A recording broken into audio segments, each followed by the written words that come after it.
Hi friends, please subscribe to Amravati Media and press the bell icon for more latest updates. ఎవరి అభిజిత్ దీప్కే సీజీపీ ఆందోళనలకు నిధులు ఎక్కడివి? ప్రస్తుతం దేశవ్యాప్తంగా CJP Abhijit Deepke పేర్లు మారుమోగుతున్నాయి. దీప్కే ఇండియాలో అడుగుపెట్టడమే ఆలస్యం. అతడి కోసం విమానాశ్రయం బయట వేల మంది అభిమానులు సిద్ధంగా ఉన్నారు. ఇక దేశ రాజధాని ఢిల్లీ వేదికగా కాక్రోచ్ జనతా పార్టీ పేరిట నెల రోజులుగా వీధుల్లో హోరెత్తిన నిరసనలు చివరికి చర్చల దిశగా మళ్ళాయి. కానీ అసలు ప్రశ్న ఏంటంటే, అసలు అభిజిత్ దీప్కే ఎవరు? మహారాష్ట్రలో పెరిగాడు. కొంతకాలం ఆమ్ ఆద్మీ పార్టీలో పనిచేశాడు. బోస్టన్లో పబ్లిక్ రిలేషన్స్ చదివాడనే కొన్ని అరకొర సమాచారాలు తప్ప అతడు వెనుక ఉన్న అసలు రాజకీయ అనుభవం ఏంటో ఎవరికీ తెలియదు. ఇంత పెద్ద మూమెంట్ను నడిపిస్తున్న అభిజిత్ నేపథ్యం ఇప్పటికీ మిస్టరీగానే ఉంది. ఇక్కడ అసలు విషయం ఏంటంటే, అభిజిత్ ఆశయాల గురించి కనీస అవగాహన లేకుండా యువత అతడి వెనుక గుడ్డిగా నడవడం. అసలు ఈ మూమెంట్కు నిధులు ఎక్కడి నుంచి వస్తున్నాయో తెలియదు. రాబోయే రోజులలో ఏమవుతుందో తెలియదు. అయినా సరే వేలాది మంది జంతర్ మంతర్ వద్దకు చేరిపోయారు. చివరికి అతడి కోసం జంతర్ మంతర్ వద్ద ప్రాణాలు ఇచ్చేలా ఎగబడిన యువతకు సైతం అభిజిత్ గురించి పెద్దగా తెలియదు. అసలు తెలుసుకోవాలనే ఆసక్తి కూడా లేదు. ఒక్కసారి మన దేశ రాజకీయాలని గమనిస్తే రాహుల్ గాంధీ, ఒమర్ అబ్దుల్లా, ఉదయనిధి స్టాలిన్, సచిన్ పైలట్ వరకు ఇక్కడ ప్రతి వయస్సులోనూ ప్రతి సిద్ధాంతంతోనూ ప్రతిపక్ష నాయకులు ఉన్నారు. వారి రాజకీయాలపై మనకు అభిప్రాయ భేదాలు ఉండొచ్చు. కానీ వారి నేపథ్యం ఏంటో, వారి దేనికోసం నిలబడతారో, అధికారంలోకి వస్తే ఏం చేస్తారో స్పష్టంగా తెలుసు. మరి అలాంటిది అసలు సదరు వ్యక్తి యోగ్యుడా లేక మోసగాడా అని కూడా తెలియకుండా మన యువత అతడు వెనుక ఎందుకు పరిగెత్తింది?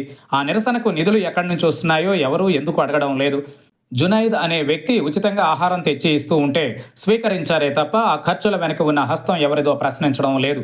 మన దేశంలో ఏదైనా కొత్తగా జరుగుతుందంటే పాత కథలను నెమరేసుకుంటాం, గతంలో జరిగిన ప్రొటెస్ట్లతో పోల్చుకుంటాం.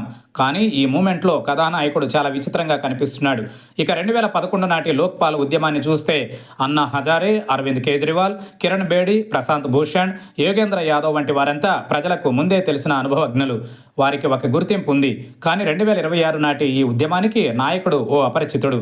అందుకే అతడికి ఓ నమ్మకమైన తోడు అవసరమైంది. ఇందుకు గాను సోనం వాంగ్చుక్ వంటి నాయకులను తెర మీదకు తెచ్చాడు. ఆమరణ నిరాహార దీక్ష చేసేలా ఉసుగొలిపాడు. దీంతో ఈ గందరగోళం మధ్య అభిజిత్ వెంట నడిచే యువతకు కొంత నమ్మకం, కాస్త స్థిరత్వం ఏర్పడ్డాయి. అక్కడ కనిపించింది ఒక ఉద్యమానికి వచ్చిన ప్రజాదరణ కాదు, ఒక నాయకుడి కోసం మన యువత పడుతున్న తపన. మరోవైపు 2024 ఎన్నికలలో 43% ఓటర్లు మాత్రమే ఎన్డీఏకి ఓటేశారు. నియమాల ప్రకారం లోక్సభ ప్రతిపక్ష నాయకుడిగా రాహుల్ గాంధీ మిగిలిన 57% మందికి గొంతుకగా మారాలి. ప్రధానమంత్రి దేశం మొత్తానికి ప్రధాని అయినట్లే ప్రతిపక్ష నాయకుడు కూడా ఓటేయని ప్రజలందరి ప్రతినిధిగా ఉండాలి. ప్రభుత్వ వైఫల్యం వల్ల ఈ ఉద్యమం మొదలై ఉండొచ్చు. కానీ యువతకు సరైన గొంతుకగా మారడంలో ప్రతిపక్షం ఘోరంగా విఫలమవడం వల్లే ఇది ఇంత పెద్దగా మారింది. రాహుల్ గాంధీ విశ్వవిద్యాలయాలు తిరుగుతూ విద్యార్థులతో మాట్లాడుతున్నప్పటికీ యువత ఎందుకు ఒక అపరిచితుడి వెనుక నడిచింది? ఈ ప్రశ్నే ప్రతిపక్షాన్ని ఎక్కువగా వేధించాలి. ఈ ఘటన వెనుక ఉన్న సూత్రాన్ని గమనిస్తే ప్రజలలో ఉన్న అసంతృప్తికి ఒక సిద్ధాంతం తోడైనప్పుడు ఉద్యమం పుడుతుంది. కానీ ఇక్కడ అసంతృప్తి కొండంత ఉంటే సిద్ధాంతం మాత్రం శూన్యం. నీట్ పరీక్షలు విఫలమైన దుస్థితిలో చనిపోయిన పిల్లల దృశ్యాలను ఉపయోగించి దీప్కే సానుభూతిని సమకూర్చుకున్నాడు. బాధితులైన సజీవ విద్యార్థుల ఇంటిలో రీ ఎగ్జామ్కు సిద్ధమవుతూ ఉంటే ఈయన ఆ విషాదాన్ని రాజకీయ పంటగా మార్చుకున్నాడు. ప్రభుత్వమేమో ఈ ఒత్తిడిని తేలికగా వదిలేసింది. ఫలితంగా రకరకాల అజెండాలు ఉన్న వర్గాలు వచ్చి చేరి ఒకరి సిద్ధాంతాన్ని మరొకరు రద్దు చేసుకుంటూ దారి తెన్ను లేని గుంపుగా మిగిలిపోయారు. అయితే నాయకుడు లేని ఈ అసంతృప్తికి ఒక ప్రమాదకర సిద్ధాంతం తోడైతే ఏమవుతుంది? అది దేశ శ్రేయస్సు కోరే సిద్ధాంతం అయితే వ్యవస్థ సంస్కరణల వైపు వెడుతుంది. అలా కాకపోతే ఏమవుతుందో మన పొరుగు దేశాలను చూస్తే అర్థమవుతుంది.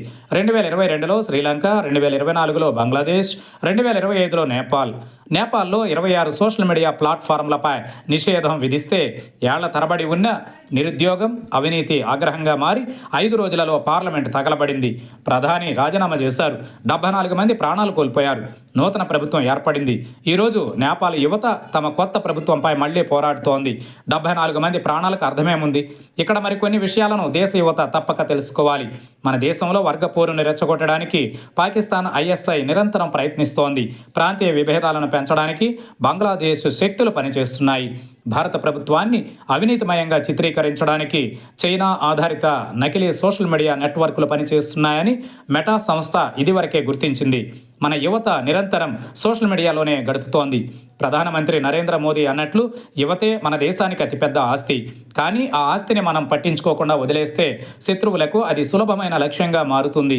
ఇక ప్రభుత్వం కూడా ఆలోచించాలి. ప్రజాస్వామ్యంలో నిరసన అనేది ఒక సేఫ్టీ వాల్వ్. దానిని తొక్కేయకూడదు. రాజకీయ నాయకులు సిమ్ కార్డులు మార్చినంత సులభంగా పార్టీలు మారుతూ ఉంటే వ్యవస్థపై యువతకు నమ్మకం పోతుంది. ప్రభుత్వ దర్యాప్తు సంస్థలైన ఈడీ, సిబిఐ, ఎలక్షన్ కమిషన్లను దుర్వినియోగం చేస్తున్నారనే ఆరోపణలు కేవలం ప్రచారం కావచ్చు. కానీ ఆ ప్రచారాన్ని ప్రభుత్వం సరైన సమయంలో తిప్పికొట్టకపోతే యువత దానిని నిజమేనని నమ్ముతుంది. మనకు కేవలం స్వచ్ఛమైన వ్యవస్థ మాత్రమే కాదు, స్వచ్ఛంగా కనిపిస్తూ నమ్మకం కలిగించే వ్యవస్థ కూడా కావాలి. ఇక అభిజిత్ దీప్కే రేపు ఒక గొప్ప దేశభక్తుడు కావచ్చు, రాజకీయ నాయకుడు కావచ్చు, లేదా ఒక సాధారణ వార్తగా మిగిలిపోవచ్చు. ఈ ఉద్యమం కూడా కొద్ది రోజులలో సర్దుమణుగుతుంది. కానీ ఆ ఉద్యమం చూపించిన ఖాళీ మాత్రం అలాగే ఉంటుంది. సమస్యలతో బాధపడుతూ సరైన రాజకీయ వేదిక లేక చేతిలో మైక్ పట్టుకుని వచ్చిన ఏ అపరిచితుడి వెనుకైనా నడవడానికి కోట్లాది మంది భారతీయ యువకులు సిద్ధంగా ఉన్నారు. ఒకవైపు మన ప్రైవేట్ సంస్థలు అంతరిక్షంలోకి రాకెట్లను పంపుతున్నాయి. దేశంలో హైడ్రోజన్ రైళ్లు పరుగులు తీస్తున్నాయి. పివి సింధు వంటి క్రీడాకారులు రికార్డులతో తిరిగి వస్తున్నారు.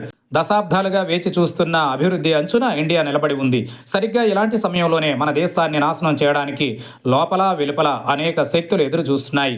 నేపాల్ విధ్వంసం మనకు నేర్పిన పాఠం ఏంటంటే యువత ప్రమాదకరమైన వారిని కాదు, కానీ శత్రువులు మన ఇంటిలో నిప్పిపెట్టకుండా ఉండాలంటే ముందుగా మనం మన ఇంటిని చక్కదిద్దుకోవాలి.